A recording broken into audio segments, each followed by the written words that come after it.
한국경제 뉴스고요.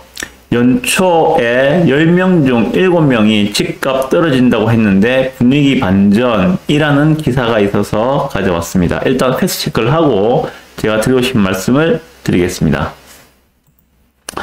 우리 직방이라고 아시죠? 부동산 플랫폼, 직방이 돼가지고 그 원룸이나 이런 것 갖다가 전세 갖다가 바로 직거래할 수 있는 그런 사이트로 알고 있는데, 거기서 들어오는 분들을 대상으로 해가지고 설문조사를 했는가 봐요. 그런데 그 결과가 나왔다고 합니다. 보시면, 부동산 플랫폼 직방이 자사의 직방이라는 앱을 이용하는 그 이용자를 대상으로 해서 하반기 집값 추이와 관련해서 설문조사를 진행했는데, 전체 1000명이 응답을 했어요. 그 중에서 45.9%, 절반이 조금 안 되는 숫자가 하반기에 집값이 내릴 것이다 라고 답을 했다고 합니다. 그러면은 6개월 전, 작년 12월 말에는 어땠는가? 12월 말에는 2023년 주택매매 가격 전망 설문조사에서 집값이 내릴 것이다 라는 응답은 77.7%, 약 80%가 작년 연말에 조사를 할 때는 올해 23년도에는 집값이 내릴 것이다 라고 응답을 했는데, 6개월이 지난 지금 시점에 조사를 해보니까 1000명을 대상으로 조사를 해보니까 절반 이하의 숫자가 집값이 내릴 것이다 라고 답을 했다고 합니다. 그럼 나머지 뭡니까? 오르든지 보합이든지 라는 대답이겠죠. 어쨌든 하반기에 집값이 내릴 거라고 응답한 사람은 이제는 10명 중에 5명이 채 안 된다는 이야기입니다.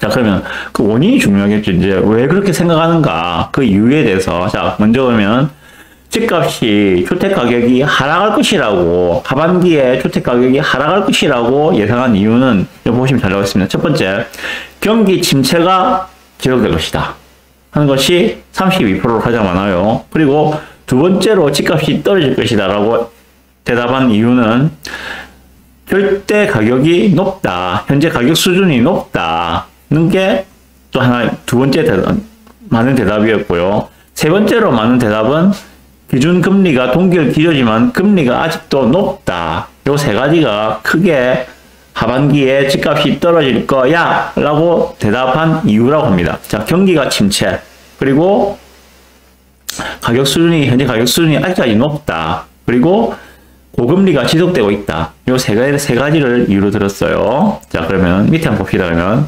반면에 주택 가격이, 매매 가격이 상승할 것이라고 답한 응답자는 전년 말에는 21%였는데 지금은 31%로 늘어났다. 그럼 나머지 한 20몇 % 정도는 보합이다 라는 대답이겠죠. 그럼 이분들은 왜 오른다고 이야기했는가? 거기에 대해서 첫 번째, 저점 인식에 대해서 지금이 저점이라는 데 대해서 인식이 확산되고 있다. 그래서 앞으로 올 거라는 기대감이 크다. 요게 가장 많은 것 같고요. 그리고 두 번째가 정부의 규제 완화.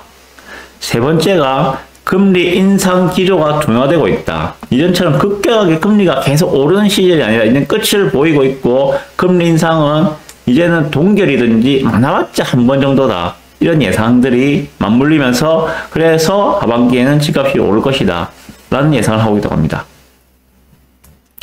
요거와 같이 보실 거 하나 더. 매일경제 뉴스고요. 집값 더 떨어진다고 나홀로 단지도 12대1, 청약 미달 사라져. 서울 이야기입니다. 서울에 34가구짜리 완전 빌라도 아닌 그런 나홀로 아파트겠죠, 그죠? 그런 둔촌에 있는, 둔촌은 어딥니까? 강동구죠. 서울 강동구. 현대 수린나라는 아파트를 분양을 했는데 특공에서 12대1의 경쟁률이 나왔다고 합니다. 보시면 청약 심리 회복과 함께 서울에서 미달 단지가 사라졌다. 분양가 상승에 대한 우려와 향후 브랜드 대단지 청약 일정이 대기하고 있다는 점을 감안하면 서울 청약에 대한 기대감은 지속될 것으로 보인다. 그래서 나온 결과가 서울 강동구에 있는 둔촌 현대 수린나 특공에 16가구 모집에 192건의 청약이 몰렸다 라고 하고 있습니다. 이 단지는 34가구짜리의 소규모 단지다. 부동산 시장이 침체됐을 때 이 같은 비브랜드 소규모 단지가 가장 먼저 타격을 받았는데 이제는 서울 소규모 단지에도 수요가 몰린다. 뭐 서울의 뭐 최근 아파트 청약 결과는 뉴스에서 보셔서 아실 겁니다. 뭐 대단지 같은 경우에는 뭐 70대 1, 80대 1을 우습게 넘기고 있습니다. 최근에 분양한 서울대 벤처타운역 브루지오도 30대 1의 경쟁률을 넘기고 있습니다. 네. 여기에 대해서 제가 드리신 말씀을 좀 드려보도록 하겠습니다. 자, 그러면 분명히 지금은 22년 말, 작년 연말과는 주택시장의 분위기가 달라져 있습니다. 다들 피부로 느끼실 거예요. 그죠? 작년 연말로만 하더라도, 야, 큰일 났다. 이제 뭐 다 죽었다. 이런 분위기였는데, 지금은 웬걸. 그때보다는 이미 한 단계 레벨업이 되어 있는 그런 상황이고, 앞으로 가을장에서 더 오를 것인가 말 것인가, 여기에 대한 의견들이 분분한 거죠. 그죠? 작년 연말 대비해서는 이미 10% 오른 단지는 많고요. 20% 이상 상승한 단지들도 많습니다. 부산 기준으로. 서울을 기준으로 한다면 최고점 대비 작년 11월 달 최저점 그 사이 정도 한 40에서 50%까지 지금 가격이 회복된 단지가 나타나고 있다고 하고 있습니다. 네. 자, 그러면 한 1년 반 정도가 되겠죠, 그죠? 집값을 급락시키는 원인이 무엇이었습니까? 결국은요, 인플레가, 급격한 인플레였죠, 그죠? 인플레가 심해지니까, 그 인플레를 찾기 위해서 유례없는 급격한 금리 인상을 단행을 했었죠. 미국에서 먼저 시작을 했었고, 우리나라가 따라갔었죠. 그래서 한때 7%까지 올라갔던 주담대 금리가 오늘 제가 그 대출 상담하기 확인해 보니까 오늘 우리은행의 주택담보대출 금리가 4.3%입니다. 4.3%. 네. 현재 한국의 그 기준금리는 3.5%예요. 그러면 기준금리에서 대출금리가 지금 플러스 1%가 지금 채 안 된다는 이야기예요. 네, 그런 이야기를 보시면 됩니다. 그리고 지금 미국이 FOMC가 이제 7월달에 예정되어 있죠, 그죠? FOMC에서 금리 인상을 한 번 더 할지 어떨지는 모르겠습니다. 현재 한국의 기준금리는 3.5%, 미국의 기준금리는 5.25%, 지금 1.75%의 차이가 나고 있어요. 금리 역전이죠. 한미 금리 역전입니다. 통상적으로 미국의 금리가 높으면은 한국에서 미국으로 자본이 유출되는 현상이 발생을 하고, 그로 인해서 달러가 엄청 올라가는데, 현재 달러는 이전보다는 많이 올라가 있는 상태지만 그래도 1,300원 선에서 거의 고정되어 있는 그런 느낌을 많이 받고 있습니다. 급격하게 1,400까지 올라오고 그런 현상 아직 나타나고 있지 않아요. 네, 그러면 미국이 7월 달에 한 번 더 금리 인상을 할지 어떨지 모르겠지만은, 그렇다고 해서 만약에 한 번 더 올려서 미국의 기준금리가 5.5%가 된다면 한국은 현재 기준금리 3.5%에서 따라가기 위해서 한 번 더 올릴 것인가 말 것인가 고민을 하게 되겠죠. 그렇다면 이런 부분도 고민을 해봐야 됩니다. 자, 오늘자 기사인데 이거는요, 한국이 세계 10위 경제 대국에서 밀려났다고 합니다. 지금 한국이 전 세계 GDP 기준으로 전 세계 약 200개 가까운 나라가 있는데, 그 중에서 작년까지만 해도 세계 10위 안에 드는 경제 대국이었어요. 그런데 올해는 10위에서 밀려나서 지금 13위가 되었다는 이야기입니다. 보시죠. 지금 올해가 아니고 정정합니다. 지난해 우리나라의 경제 규모가 세계 10위권 바깥으로 밀려난 것으로 추정된다라고 합니다. 원인은 여러 가지 있겠지만은 강달러에 대한 영향도 있을 것이고, 어쨌든 우리나라가 지금 이전에는 세계 경제 대국 10위 안에 들었는데 지금은 13위 정도로 밀려나 있는 상황이다. 그 위에 우리 위에 원래 밑에 있다가 올라간 그런 국가들이 호주나 브라질, 러시아 이런 국가들을 들 수 있다는 그런 기사들입니다. 여기서 말씀드리고 싶은 건 그게 아니고, 지금 문제는 그게 아니고 자, 올해도 우리나라가 다시 10위권으로 진입하기는 어려울 것으로 예상된다. 왜? 올해 경제 성장률이, 올해 우리나라의 2023년도에 경제 성장률이 1%대 초중반으로 전망된다. 이거거든요.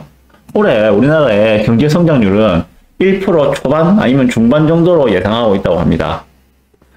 기업들이 많이 힘들다는 이야기죠. 기업들이 많이 힘들다는 얘기입니다. 트로치 말씀은 그거예요. 이런 상황에서 미국이 금리 인상을 한다고 해서 한국이 아이고야 우리도 따라 올려야지 해서 따라 올릴 수가 있을까? 현재 3.5%의 기준금리를 더 올려서 뭐 3.75% 아니면 4%까지 올릴 수가 있을까? 현재 우리나라 경제 성장률은 1% 초중반이라는 상황이고 경기가 많이 안 좋다는 거죠. 세계 10대 경제 대국에서 밀려나서 지금 세계 13위까지 밀려난 이런 상황에서 오히려 더 경기를 부양하기 위해서는 기준금리를 낮춰서 경기를 부양하는 것이 맞는 방향이 아닐까라고 고민을 엄청 하고 있겠죠. 예. 물론 한국과 미국의 금리 차이가 있으니 그 부분도 고민을 해야 될 것이고.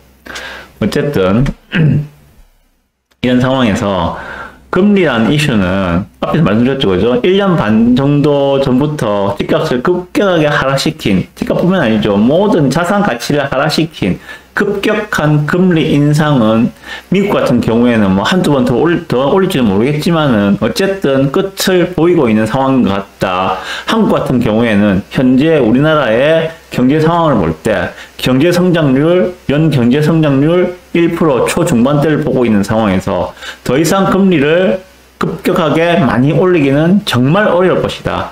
그렇다면 현재 금리가 거의 맥시멈이거나 뭐 그 정도 레벨이 아니겠는가라고 봐야 한다. 말씀드렸죠. 우리은행의 오늘자 대출금리, 주담대 금리가 4.3%였습니다. 전체 대출금리도 비싸겠죠. 4.3%, 4% 초반대라고 보시면 됩니다. 자, 더 이상 금리 가지고 이제 뭐 집값이 떨어진다는 이런 이야기를 하는 거는 좀 철진한 뉴스가 아닐까라고 생각을 해봅니다. 빨리빨리 적응을 하셔야 돼요. 이런 상황에서. 그래서 제가 현장에서 계속 이렇게 정보들을 제공해 드리는 것이고 현재 기준금리가 어떻고 그리고 대출금리가 어떻고 바로바로 정보를 제공해 드리는 거예요. 현재 대출금리는 4% 초반대입니다. 자, 그러면 지금 여기서 뭐 하반기에 이제 그 집값이 떨어진다고 했던 사람들 숫자가 많이 줄어들고 보합 내지는 상승을 점치는 사람들이 이제 절반 거의 반반 정도 숫자가 되겠죠. 그죠? 자, 이런 상황입니다. 자, 그렇다면 지금 현재 서울 수도권은 이미 바닥에서부터 치고 많이 올라와 있는 상황입니다. 자, 이런 상황에서 7월달, 8월달이 사실은 비수기죠. 그죠? 6, 7, 8월이 비수기입니다.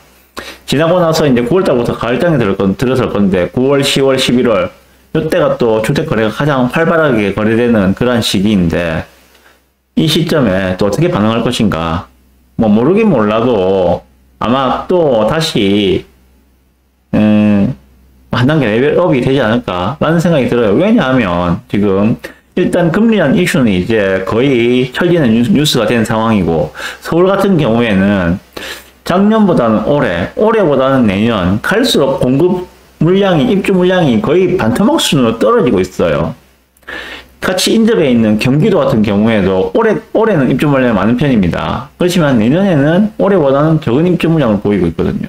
그래서 전체적으로 금리라는 이슈가 이제 끝난 이상 다시 시장 경제의 논리가 돌아올 것이다. 시장 경제의 논리라는 것은 결국은 수요와 공급의 논리가 아니겠는가라고 생각을 해봅니다.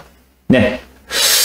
자, 그리고 부산 같은 경우 봅시다. 그러면은 부산은 뭐 아시겠지만은 하반기에 입주 물량 과다 구간이 있습니다. 그죠? 하반기 입주 물량이 많이 몰려 있어요. 그렇기 때문에 어쩌면 또 한 번의 기회를 줄 수도 있지 않겠는가라고 생각을 합니다. 하지만 그 가격대가 올해 1월 달에 가격을 생각하신다면은 그까지는 가지는 않을 것이다. 그때 가격 생각하면은 집 못 삽니다. 부산에서 앞으로는. 한 번 더 기회를 준다 하더라도 그때 가격까지 돌아가지는 않을 것 같다. 그런 생각이 들고요. 그리고 이번에 뭐 대형 DIR 좀 이따 말씀드리겠지만은 청약 경쟁률 이런 걸 부산의 현재 청약 시장을 보게 되면은 어쩌면은 기회를 안 주고 그냥 지나갈 수 있겠다는 의심도 들어요. 원래는 그 정도 입주 물량이 몰려 있으면은 기회를 주는 게 저는 맞다고 생각하는데 청약 시장을 보니까 이러다가 기회를 못 찾는 거 아니야 하는 그런 의심도 들더라고요. 보면은. 그래서 제가 늘 드린 말씀이 그런 거였죠.